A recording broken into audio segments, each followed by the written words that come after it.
Do we celebrate Easter experiencing the risen Lord, or do we receive Easter to cover up its importance?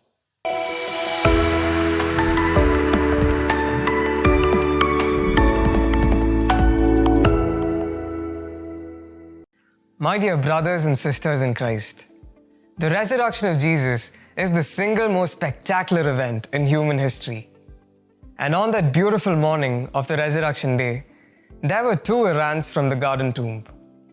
On that Easter morning, there were two sets of witnesses coming down from Mount Calvary to testify that Jesus has conquered death.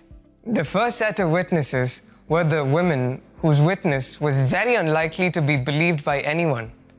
The second set of witnesses were the Roman guards, who were more likely to be trusted by people.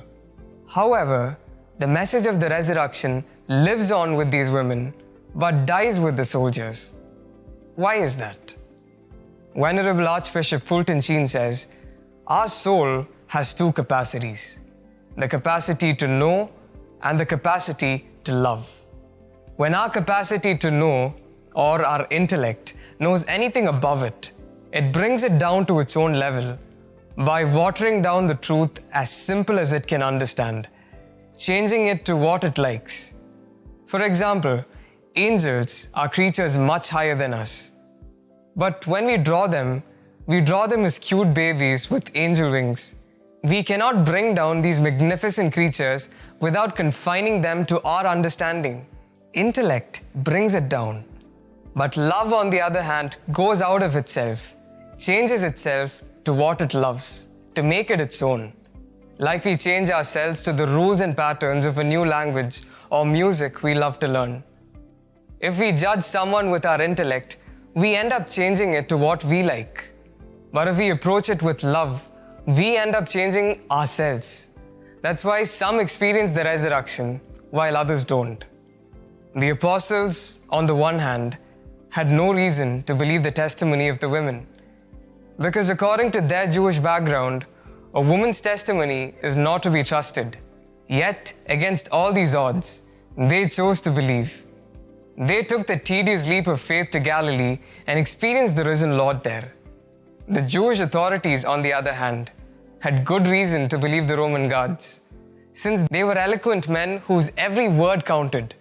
But their witness had one difference with the holy women. They preached the resurrection from their knowledge, not with love. Their love was for money. The Jewish authorities had paid money to Judas to betray innocent blood, but now they pay money to cover up the resurrection, trying to shackle the very message which would set them free. That's why St. John Chrysostom says, their last error was greater than their first. Dear brothers and sisters, from that morning of Easter Sunday, the resurrection of Jesus is received by people in different ways. Do we celebrate Easter experiencing the risen Lord, or do we receive Easter to cover up its importance? It's a decisive question. If we look at Good Friday and Easter Sunday and say, how nice, let's dye Easter eggs and buy candy, we miss out on experiencing the risen Lord. That's why the very next day after Easter, the Church has given us this narrative to show us how to receive the risen Lord and how not to receive the risen Lord, like the Jewish authorities, by paying money, not to Roman guards, but to celebrations of our desire, to cover up the importance of the resurrection. Dear brothers and sisters, the way we receive Jesus this Easter by our celebration defines how much we experience Him. Let's honestly ask ourselves this question. How do I celebrate Easter? And why do I celebrate Easter? Do we celebrate Easter because we know it is Easter, or because we love it?